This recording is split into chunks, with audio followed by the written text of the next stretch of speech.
Eu quero convidá-los, irmãos, para abrirem a sua Bíblia na carta aos Hebreus, no capítulo 12. Hebreus, capítulo 12. Nós faremos a leitura apenas dos 3 primeiros versos desta carta.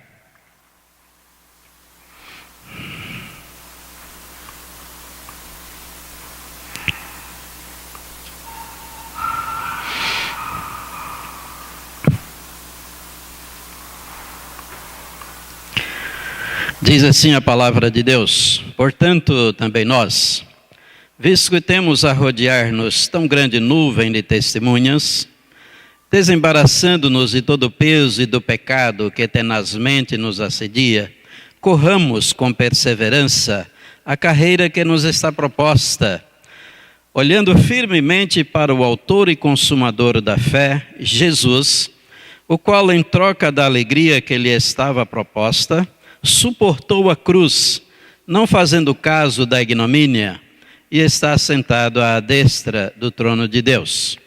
Considerai, pois, atentamente aquele que suportou tamanha oposição dos pecadores contra si mesmo, para que não vos fatigueis desmaiando em vossa alma.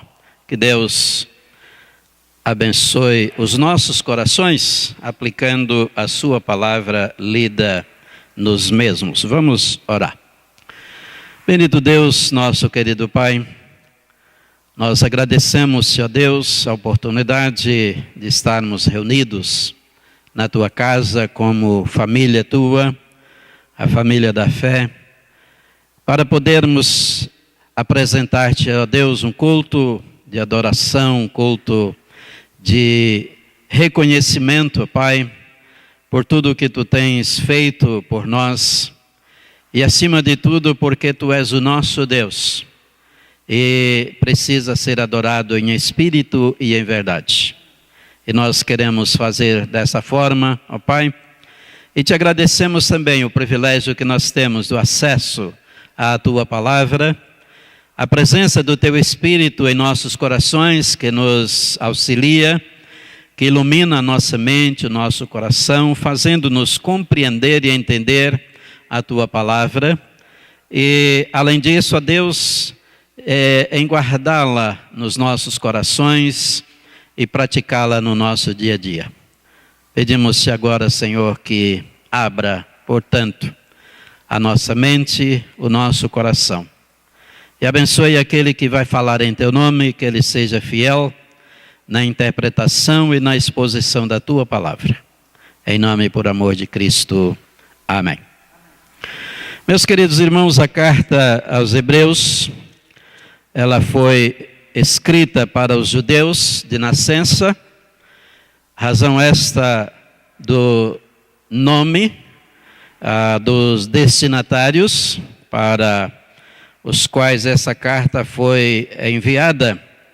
E essa carta foi escrita e surgiu no momento em que os crentes judeus que haviam aderido ao cristianismo, mediante a sua aceitação, a pessoa do Senhor Jesus Cristo, estavam encontrando grande resistência e perseguição por parte dos judaizantes, aquele grupo que não aceitava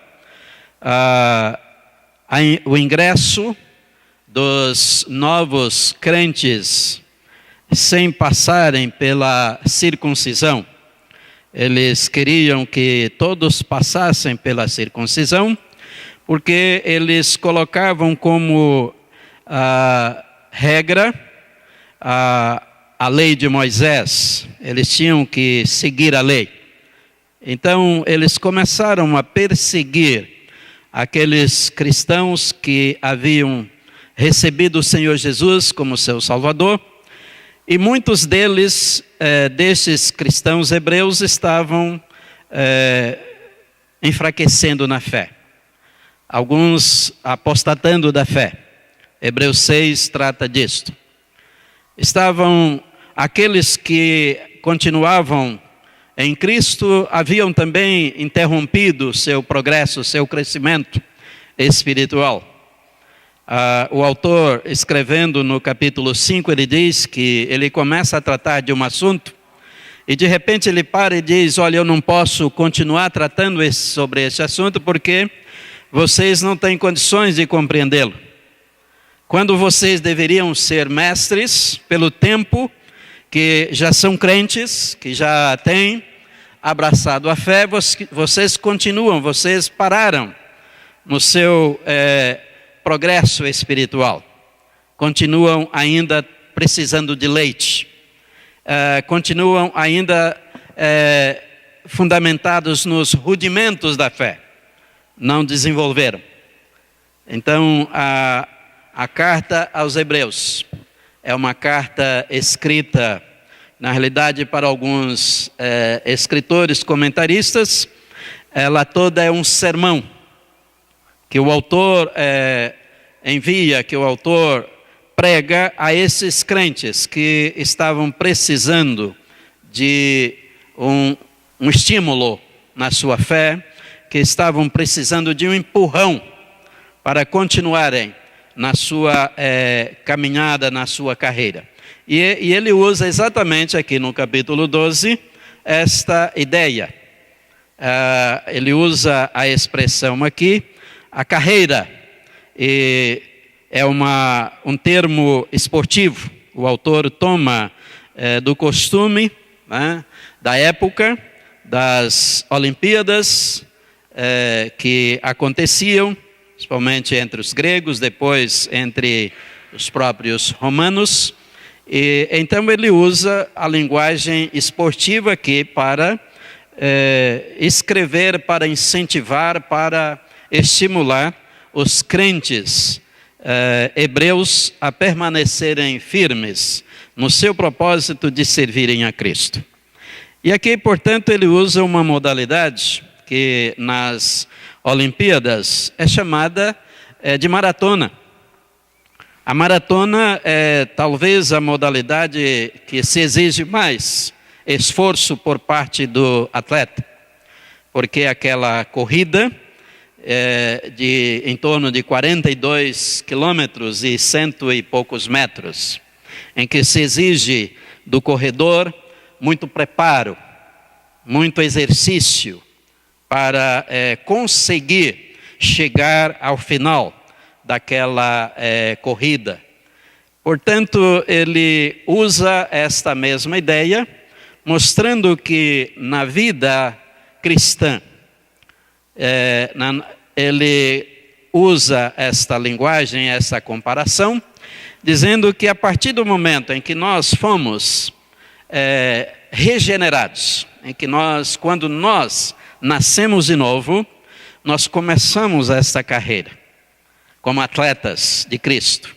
Cada membro de Cristo, do corpo de Cristo, participando, portanto, desta corrida, dessa carreira.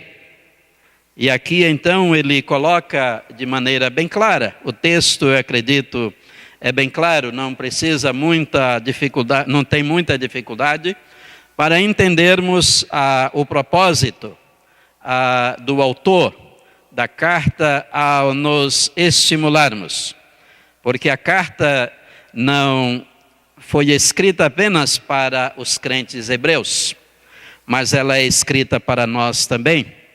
Porque nós um dia fomos alcançados pela graça de Deus e pela sua própria escolha, pela sua própria vontade, nós passamos a fazer parte desse time da fé em Cristo, e começamos, portanto, cada um essa caminhada, essa carreira que nos foi proposta pelo próprio Senhor da igreja. Então o texto do capítulo, esses 3 versículos, eles têm uma ligação, não é? Direta com o capítulo anterior, porque ele começa exatamente com uma conclusiva, uma conjunção conclusiva, dizendo portanto que, diante do que ele vem tratando no capítulo 11, e que nós vamos fazer referência dentro em pouco. E ele diz, portanto, também nós. Vejam que ele se refere a um grupo que participou dessa carreira. Este grupo chegou ao final da sua carreira, e ele então agora diz para nós, portanto, também nós, visto que temos a rodear-nos tão grande nuvem de testemunha, as testemunhas cujos nomes estão narrados, cuja carreira está registrada no capítulo 11. Ele diz, desembaraçando-nos de todo o peso e do pecado que tenazmente nos assedia, corramos com perseverança a carreira que nos está proposta. É um desafio, claro. É um desafio que nós recebemos todo dia. Porque essa carreira, ela continua. E ela só vai terminar quando nós partirmos daqui ou quando Jesus retornar. Então essa carreira não tem um final aqui em vida. Ela só vai terminar quando o Senhor nos chamar. Portanto, nós precisamos estar sempre preparados, correndo essa carreira, participando dessa maratona e nos preparando de maneira cada dia mais de forma adequada para chegarmos até o pódio. O pódio nos aguarda. Todos nós que começamos um dia essa carreira, há um momento de chegada.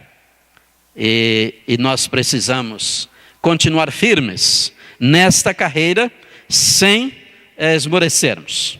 Portanto, o objetivo, o estímulo do autor é exatamente para que nós não nos desanimemos, mas que continuemos sempre firmes nesse propósito. E ele então nos dá aqui algumas orientações, mostrando que essa carreira cristã, assim como a maratona, ela tem as suas dificuldades.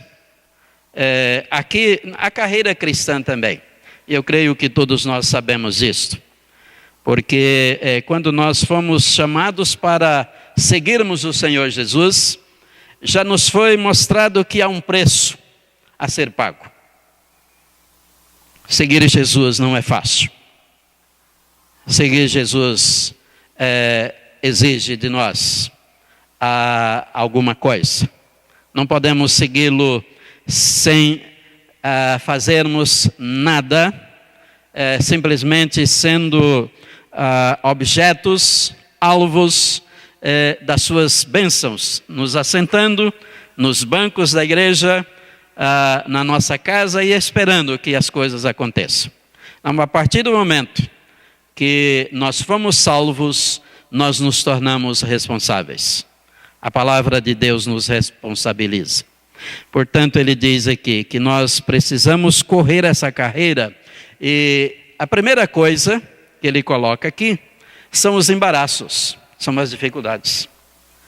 E ele diz, desembaraçando-nos, e notem os irmãos que o verbo está no seu modo, no seu tempo gerúndio, dizendo, e que indica uma ação contínua. Significa que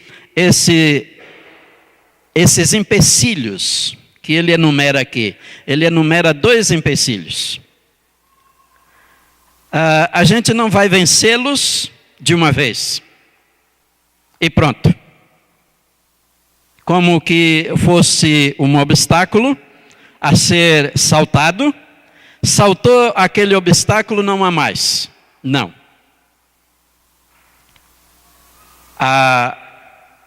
O termo bíblico diz que indica uma ação contínua.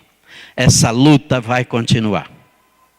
Esses embaraços vão continuar. Agora, nós precisamos estar conscientes da realidade dos mesmos e enfrentá-los e vencê-los dia a dia. Porque a nossa fé vai ser fortalecida à medida que nós vencermos esses embaraços. Então, o primeiro embaraço que ele coloca aqui no texto é exatamente, ele diz, desembaraçando-nos de todo peso. Todo peso, ele enumera 2, né? Peso e do pecado. Portanto, o primeiro embaraço não se constitui inicialmente e propriamente em pecado. Alguma coisa que impede a nossa carreira, a nossa caminhada, a nossa participação nessa jornada cristã, nessa maratona da fé, que não se caracteriza, que não se constitui propriamente em pecado. Mas se nós não tomarmos cuidado, poderá vir a se tornar em pecado. E o que seria esse peso? O que pode nos impedir essa carreira? Que peso é esse? Nós sabemos que o atleta, ele precisa se submeter a uma disciplina rígida para atingir a condição ideal e a capacidade física para competir, para conseguir chegar ao final. Nós vimos agora no dia 31, por mais uma vez, quais os ganhadores da São Silvestre. Foram os africanos. Por quê? Porque são os atletas mais bem preparados fisicamente.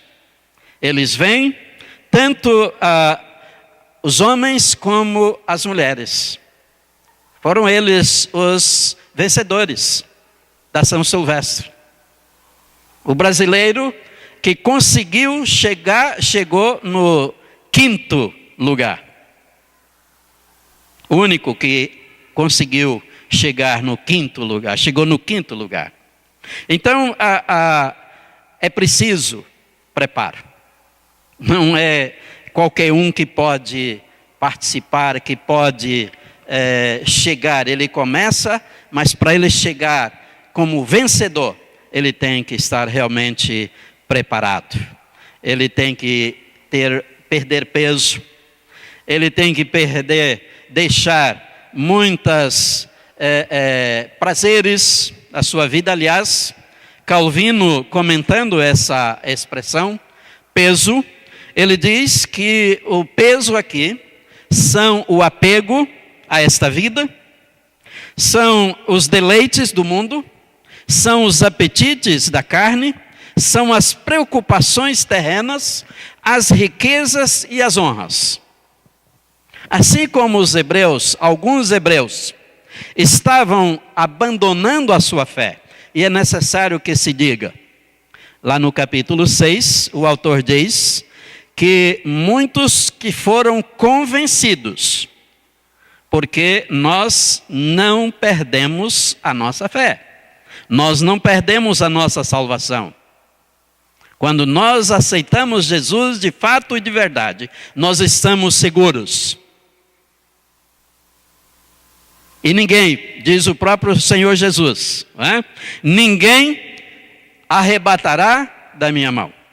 Mas o autor da carta aos Hebreus, é claro, lá ele diz, muitos foram convencidos e não convertidos. Experimentaram os dons do Espírito, foram batizados, fizeram a sua pública profissão de fé, mas renegaram o Senhor Jesus. Por quê? Porque não houve uma conversão sincera. Exatamente por causa desses atrativos, que têm impedido muitos a seguirem a carreira cristã. Tem impedido a muitos de continuarem fiéis ao Senhor Jesus Cristo, enfrentando as lutas, enfrentando as dificuldades. Agora, irmãos, há uma lenda que diz, né, que Satanás expôs à venda algumas das suas ferramentas. Só que havia uma ferramenta lá, alguém quis comprar e disse: olha, essa eu não vendo, essa eu não posso vender. E essa era exatamente aquela peça, era uma cunha que ele tinha colocado ali, como na exposição, mas que não vendia, não abria mão dela. E sabem qual era o nome daquela cunha que ele colocou ali? Aí alguém perguntou: por que você não quer vender? Ele disse: porque essa é a que eu mais uso contra os crentes. E naquela cunha havia uma tarja escrita: desânimo. Ele dizia que é a arma que ele mais usa contra nós. E sabe, irmãos, que é uma lenda, claro, mas que há um fundo de verdade. Como o diabo tem impedido a carreira de muitos cristãos, levando-os a desanimarem na sua fé.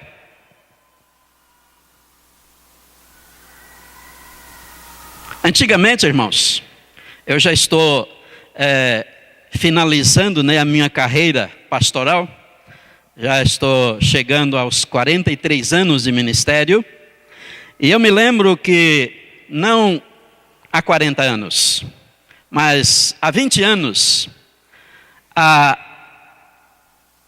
escola dominical das igrejas, e eu falo isso, irmãos, com tranquilidade, porque eu não conheço aqui a situação dessa igreja. Portanto, eu não estou me referindo exclusivamente a essa igreja. Entendam isto.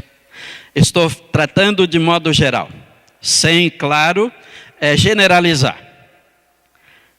Mas naquela época, irmãos, o número de alunos da escola dominical era maior do que o número de membros da igreja. Por quê? Porque além de todos os membros da igreja serem alunos frequentes da escola dominical, haviam também as visitas.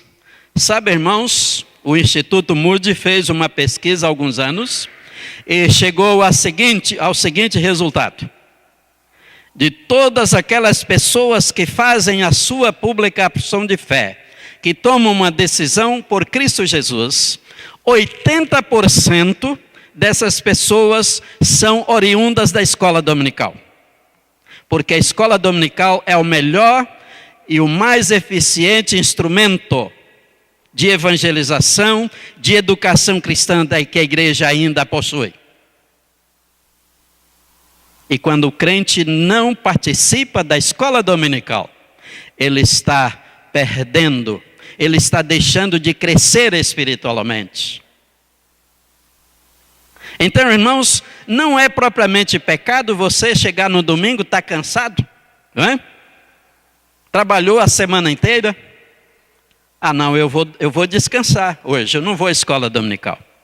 Mas, se você faz isso uma vez, no próximo domingo isso vai acontecer de novo. Vai haver um outro motivo para impedir, porque o diabo está gostando disso, ele está satisfeito com isto.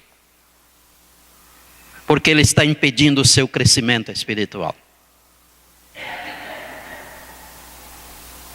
E aí, a partir deste momento que eu começo a renunciar às oportunidades que eu tenho para o fortalecimento da minha fé, porque a minha fé vem através do estudo da palavra de Deus, do conhecimento da palavra de Deus. Não é isso que a palavra de Deus diz? A fé vem pelo ouvir o quê? Ouvir a palavra. Se você quer que um amigo seu se converta a Jesus, não é suficiente você apenas orar por ele. Você tem que pregar Jesus para ele, você tem que pregar a palavra para ele. Porque a conversão vem através da pregação do Evangelho. Se não houver pregação do Evangelho, não há conversão. Portanto, um peso que inicialmente não se constitui em pecado poderá tornar-se pecado. E aí ele diz: desembaraçando-nos de todo o peso e do pecado que tenazmente nos assedia. E ele usa, eu creio que de forma intencional, né? Essa expressão, esse advérbio de modo aqui, né? Tenazmente, porque nos lembra o quê? Nos lembra o quê? Tenaz. O que é tenaz? Não é aquela arma que nós vemos nas figuras, né? Que o diabo usa, aquele ferrão para nos atingir. Então ele diz que tenazmente nos assedia, é diariamente. E aí, irmãos, o que é pecado?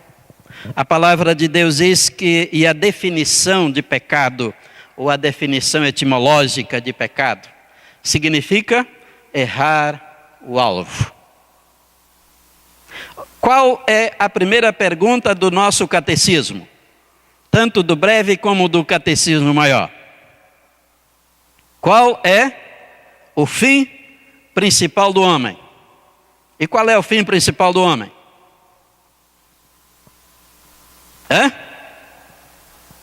Podem falar. Bem alto. Glorificar a Deus e gozá-lo para sempre. O pecado nos desvia desse alvo. O pecado nos faz fracassar. O pecado nos leva a não glorificar a Deus. Por que o homem sem Cristo, que pratica boas obras, não tem pessoas não crentes aí fora que praticam atos de amor, de bondade? Entretanto, eles vão para o inferno com todos esses atos de bondade. Por quê? Porque o propósito deles não é glorificar a Deus, não é a glória de Deus, e sim a sua própria glória. É para que, através desses atos de bondade, eles alcancem o favor de Deus. Isaías diz que os nossos atos de justiça perante Deus não passam de trapos de imundície. Se não visarmos, se não, tudo o que fizermos não for para a glória de Deus, nós estamos errando o alvo para o qual nós somos criados. Portanto, o autor está dizendo, desembaraçando-nos de todo o peso e do pecado. E Pedro diz que o diabo, ele anda ao nosso redor. O diabo, nosso adversário, anda ao nosso redor como um leão, que ruge procurando alguém para devorar. E meus irmãos, quando o autor diz aqui, essa expressão que desembaraçando-nos do pecado, ele está querendo dizer que nós precisamos definitivamente pôr de lado, rejeitar, abandonar, desprezar. É o que indica a expressão aqui no grego. Tudo aquilo que atrapalha a nossa caminhada, irmãos. A palavra de Deus diz, Isaías diz, né, que Deus não está com os seus olhos fechados, com seus ouvidos tapados, com a sua mão encolhida, para não nos ouvir e para não nos abençoar. Mas são os nossos pecados, as nossas iniquidades, que fazem separação, que impedem que Deus nos abençoe. Enquanto o pecado estiver presente na nossa vida, não haverá comunhão com Deus. Adão, quando pecou, quando desobedeceu a palavra de Deus, ele foi expulso da presença de Deus. O mesmo Adão que na viração do dia, antes do pecado, Deus vinha conversar com ele. Imaginem que maravilha para Adão, né? todo dia Deus vir conversar com ele. Quando Adão peca, esta comunhão foi quebrada. E Adão foi expulso da presença de Deus. Um grande abismo chamado pecado abriu-se entre Deus e o homem. Portanto, foi necessário que Deus enviasse Jesus para nos ligar novamente a Ele. Mas, irmãos, não para só aí, né? Esse é o lado negativo do estímulo. O desembaraçar é o lado negativo. Mas vem o lado positivo, né? Ele diz, corramos de que forma? Com perseverança. O que é perseverança? Significa não desistir, né? Significa persistência, resistência diante das dificuldades, diante dos obstáculos. Hoje nós vimos, presbítero Pedro leu o Salmo 73, né? Asaf começou a olhar do lado para o seu vizinho, carro zero todo ano, né? E ele, coitado, tinha só um fusquinha lá na sua casa, né? A televisão de LED 60 polegadas. E ele continuava ainda, não sei se ainda existe, né, a televisão de válvula, né? Acho que não. Mas ele começou a olhar, poxa vida, eu sou crente, eu procuro servir a Deus, eu estou renunciando a tanta coisa para ser fiel a Deus. E o meu vizinho, que é um ímpio, que zomba de Deus, está progredindo, é rico, tem saúde física, e eu aqui, além de continuar pobre, estou vendo a doença, a enfermidade atacando o meu lar. Ainda bem que Asaf diz assim, só de pensar isto, né, eu já pequei contra o Senhor. Mas, irmãos, há muitos que continuam pensando assim, fazendo comparações. E em razão disso começam a se sentir desanimados na vida cristã. Pensam que como crentes não tem, e além disso estão sendo assediados, né, por mensagens dizendo, olha, você é filho do rei, né? Você é filho do dono de tudo, você pode tudo, é só pedir a Ele. E se você não tem, porque você não tem fé, você é um fraco. E aí o coitado vai só murchando. E acaba abandonando a igreja, desistindo da fé. Mas perseverar, irmãos, significa não desanimar, mas prosseguir para o alvo. O atleta busca a melhor forma no seu preparo. Por quê? Porque o seu alvo, ele tem um alvo definido, ele tem um objetivo definido, que é o pódio, que é o prêmio que ele espera ganhar. Mas, irmãos, a palavra de Deus, ela nos exorta. O próprio Jesus diz, é na vossa perseverança que ganhareis as vossas almas. Hebreus mesmo diz, com efeito tendes necessidade de perseverança, para que, havendo feito a vontade de Deus, alcanceis a promessa. Sereis odiados por todos por causa do meu nome, aquele, porém, que perseverar até o fim será salvo. Se perseveramos, também com ele reinaremos. Se o negamos, ele por sua vez nos negará. O apóstolo Pedro, escrevendo na sua segunda carta, no capítulo 1, ele diz que nós temos que comprovar a nossa própria eleição. E numa leitura superficial do texto, nós até entenderemos que Pedro está dizendo que nós temos que cooperar, que nós temos que fazer alguma coisa pela nossa salvação, pela nossa eleição. Não é isso que Pedro está dizendo.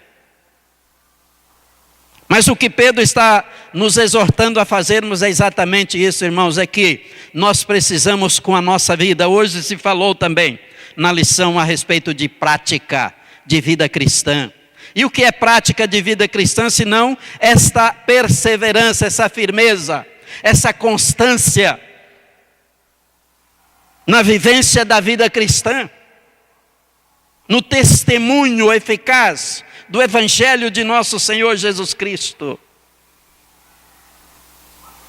A salvação nos foi dada de graça, é um presente de Deus. Mas a partir do momento, o próprio Paulo, no mesmo texto que ele diz, ele vos deu vida estando vós mortos nos vossos delitos e pecados, lá no versículo 10 ele diz que nós somos feituras dele, nós somos o poema de Deus, criados em Cristo Jesus para as boas obras, nas quais Deus de antemão preparou para que andássemos nelas. E aí que Tiago entra, dizendo, olha, eu com as minhas obras provarei a minha fé. Como que Tiago estivesse contrapondo o apóstolo Paulo, quando Paulo diz que nós somos justificados pela fé, tão somente. Mas o que Tiago está dizendo é exatamente isso. Tiago está escrevendo para crentes, que nós precisamos, com o nosso testemunho, provarmos que nós somos realmente salvos em Cristo Jesus. Ser crente de boca é muito fácil. O difícil é comprovarmos com a nossa vida, com o nosso testemunho diário. E meus irmãos, nós encontramos no texto o encorajamento para essa perseverança, que são exatamente as testemunhas do capítulo 11. Numa corrida nós temos a plateia incentivando. E aqui nós temos uma plateia diferente, que não apenas nos incentiva, mas que nos dá o exemplo. Está no capítulo 11 o registro das suas vidas, do seu testemunho. Muitos morreram, muitos foram martirizados por causa de Cristo, perseveraram. Contem, leiam o capítulo 11 e contem lá quantas vezes aparece a expressão pela fé. Você vai se surpreender. Crentes do Antigo Testamento, que morreram na esperança do Filho de Deus. E essas testemunhas estão nos incentivando. O seu testemunho registrado aqui é um incentivo. Muitos deles, a história diz que o próprio profeta Isaías, ele foi colocado dentro de um tronco oco e cerrado ao meio. Estevão morreu linchado, apedrejado. E quantos milhares e milhares de cristãos. Aqui é apenas um número pequeno. A Bíblia não caberia os nomes de todos aqueles que morreram perseverando na sua fé, sendo firmes, não evitando a própria morte por causa de Cristo Jesus. Então, irmãos, essa nuvem de testemunha é um incentivo para que eles venceram, para que nós nos sintamos então estimulados a vencer também. E meus irmãos, nós, claro, não podemos ficar olhando para as testemunhas. O corredor, quando ele está participando da corrida, ele não pode parar para ver quem está lá, aplaudindo, para ver se seu pai, sua mãe, seu filho, sua esposa estão lá. Não. Porque o objetivo dele está à frente.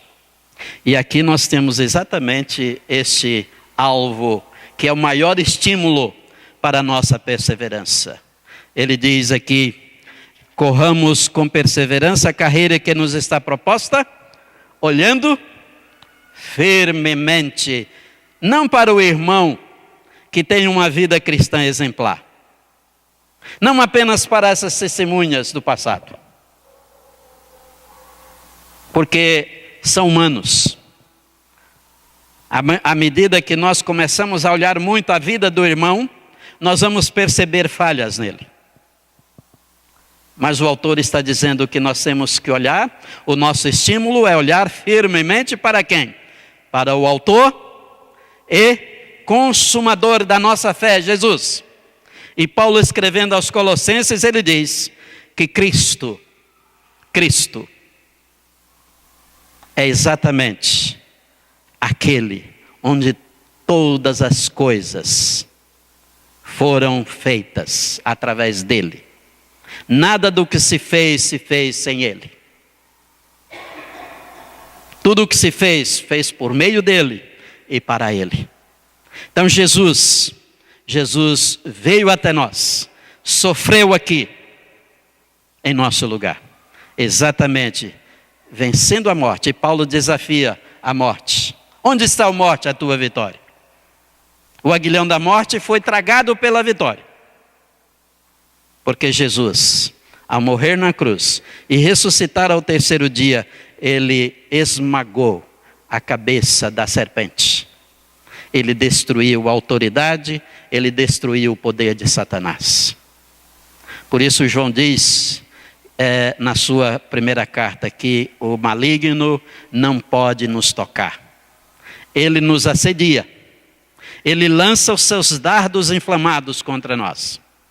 Agora é necessário que nós estejamos preparados para rechaçarmos esses dardos, vestindo a armadura que Paulo trata lá na sua carta aos Efésios.